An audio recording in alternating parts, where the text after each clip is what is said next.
Hey everyone, so this is the finished result of the blue-black hair color. So it's kind of hard to see, but it's interesting. You get a nice little tinge of blue. It's a bit more subtle than I actually thought it was going to be. I was expecting the color to be a little bit more vibrant, but it isn't bad at all.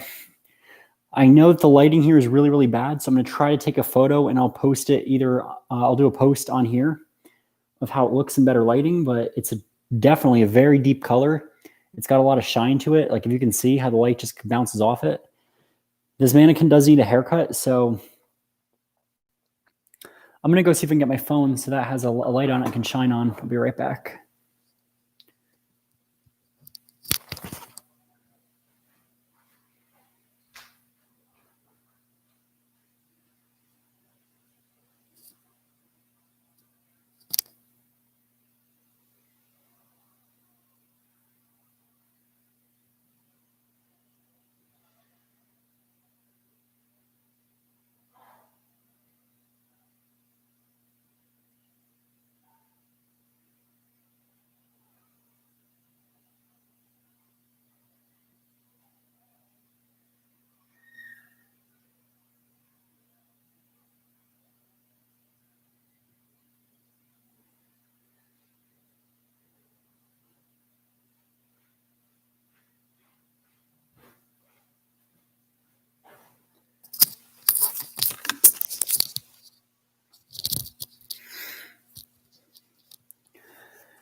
All right, I am back, and here is what it looks like in the light.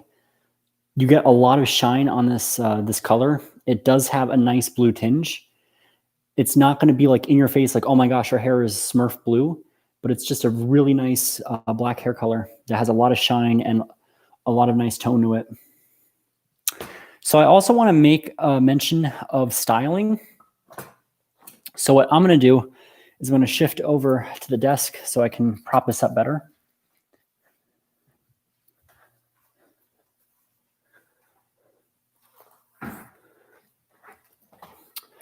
So when you're styling hair that's been colored like that, it's important to know that when you've done a fresh hair color, the last thing you want to do is use a very strong shampoo.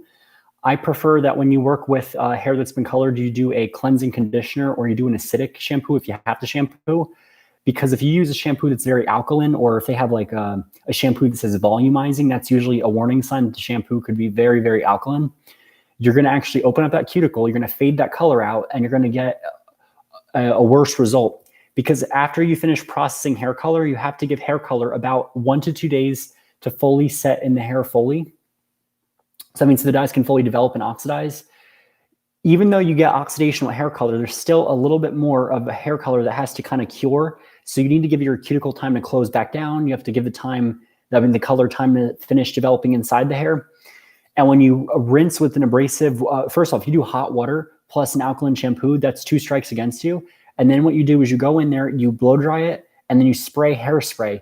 Hairspray will fade your hair color. And if you use a hot iron, I try to avoid using hot irons on all of my clients to get a hair color, because if you do that in the same day, what you're going to get is you're going to get a lot of fadage, and your client's going to leave the salon, shampoo her hair at home, and say, oh my gosh, like this whole color's faded, and either not come back, or she's going to come back really, really angry and demand a refund. So that's actually 3 of the tips that I recommend is limit hairspray, limit hot irons, and if you can, use a cleansing conditioner. Another thing, like let's say like that mannequin, you want to make it a little bit more of a blue tinge. I'm going to test out tomorrow. I'm going to try to use semi-permanent hair color in a dark blue, paint it over and see what happens. That's another option of how to refresh kind of like that blue tinge. What we did with that kicker, you'll actually see that in box hair color. So if you go and get a box of like Faria, I always tell hairstylists all the time, I say, go buy a box of hair color, try it on a mannequin, see what's different about it. A lot of the times hairdressers are quick to knock box hair color, but they forget that box hair color has 2 different things. Well, sometimes 2 different things. It's not in regular hair color. They have an additive, which is usually an oil that you put in the hair color to make the hair feel a lot better. And they also have, if they're using like a color like Faria, Faria has a lot of their dark browns and black hair color with a kicker. It's usually blue or purple, and you add that to your color, and that adds some extra pigment. When you're doing that, the great thing about a kicker is you get a lot of shine from it. However, if the kicker is not truly oxidative, what can happen is that the blue is going to fade out or it can tarnish. And then in order to refresh that, you can use, I prefer to use a semi-permanent hair color, because if you use a demi color, one of the issues too is that demi hair colors are misleading. They could still cause that cuticle to lift open, and you can actually cause more fadeage that way. So I am kind of wary of using a demi color. If it works well for you, keep doing it. But if you're noticing that your color is still fading, then you want to switch to a semi-permanent color, which is something that sits on the outside, whether it be Manic Panic or Ion are both really good options. So that's pretty much it. Styling, I also used a serum on that mannequin, which is a silicone. Any kind of silicone is great to use on human hair to seal hair color, because what silicone does is silicone will actually seal that cuticle down and it keeps that color from escaping. It's also a heat protectant. So that is something you really want to do after your hair colors. If your hair is freshly cleaned, which I recommend doing before you do any kind of hair color service, you could add a few drops of it to your hair color to add shine. So that is what I ended up doing with that mannequin. And that's why a lot of hairdressers, they'll go through on black hair color and it looks dull. They're not either mixing it correctly, they're not using the correct developer, or they're not putting properly cleaning the hair. So there's all these things that can happen.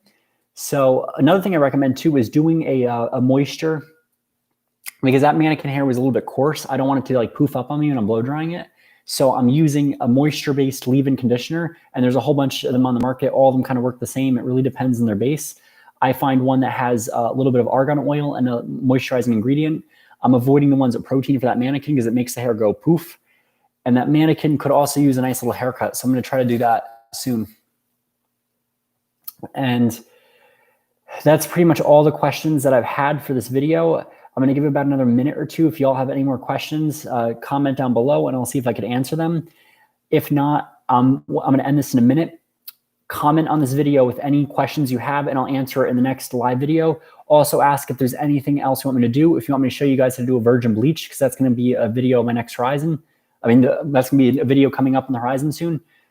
A virgin bleach, I'm going to do a video talking a little bit about oil bleach, because I know there's a lot of discrepancies on that. It's something that students will have to know for their state board exam for New Jersey at least. And it's a product that we really don't use anymore, because most bleaches are not as harsh like they once were back in the day. So you can use a powder bleach on the scalp safely. You could use cream bleach. There's all these better products out there now compared to 30 years ago. If y'all want me to talk about my opinions on any of these additives you add in your hair color, like to either combat brassiness or to, bond multipliers, whatever those are, because I personally don't use those, I'll be more than happy to talk about that. If you want me to do any more of the funkier colors in the mannequins, if you want me to test any shades out. Oh, and before I forget, I'm going to show you guys the result of the 50 volume and the 10V from Clairol.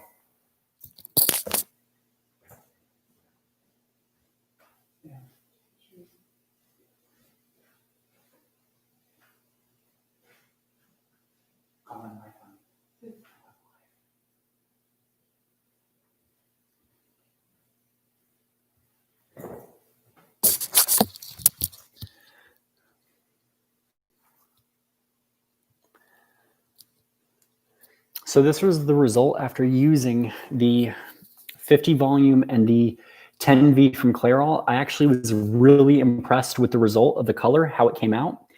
It is pretty even. It's very cool toned. It's interesting because that mannequin side was almost like a level 8. It definitely lifted. I left it on for 65 minutes to fully develop. I kept checking it. And it kind of looks like a nice, almost like an NA, like a natural ash blonde. And there's no brass to this whatsoever. So I really think that that's a cool technique to try. I was impressed because I've noticed with Clairol is that a lot of their shades run a little bit deeper. So I was actually concerned, like, oh, wow, like, the 50 volume is going to eat up some of the pigment. Will it still work as well? I think it worked just fine on the mannequin. If you are working on a client, make sure you strand test, because depending on their natural level, the 10 might not have enough pigment and then you're going to be left with some brass. But I think it worked much like a high lift would and you got a nice deposit. This had no toner in it whatsoever, no purple shampoo. I just rinsed and shampooed and conditioned like usual.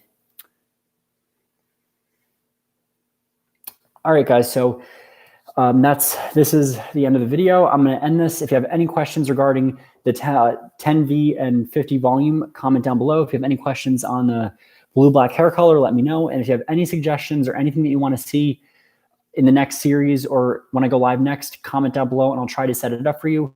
Any hair color concepts, any color patterns, any shades, I will be more than happy to try because I have a whole bunch of hair color that I'm trying to run through and do some practice stuff on. So I'll see you guys soon.